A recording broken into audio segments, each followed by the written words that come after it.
মোটামুটি অনেক ধরনের মাটন রান্না খেয়েছি, তবে এই ঘরে বানানো গোটা গোটা আলু দিয়ে আর রসুন দিয়ে যে মাটনের ঝোলটা হয় না, সেটা না জাস্ট অসাধারণ। মানে কোনো কিছুর সাথেই আমি তুলনা করতে পারবো না।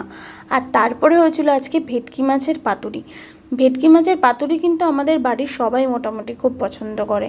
আমরা এমনিতেই মাছ খেতে খুবই পছন্দ করি, কিন্তু ভেটকি মাছটার একটা আলাদাই জায়গা আছে। আর তারপর আবার পাতুরি, যখন গরম ভাতে জাস্ট কলা পাতাটাকে সরিয়ে একটা সর্ষের স্মেল আসে, আর তারপরে লঙ্কা ডলে একটু গরম ভাতের সাথে খাওয়া হয়, সেটার তুলনা আমি আর কোনো কিছুর সাথেই করতে পারবো না।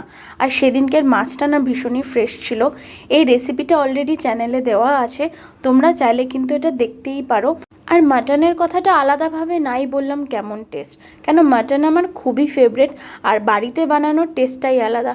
আর মাটন হলে আমার কিন্তু লেবু চাই চাই। তো ভিডিওটা যদি ভালো লাগে তাহলে লাইক করো, পরের ভিডিওতে দেখা হচ্ছে।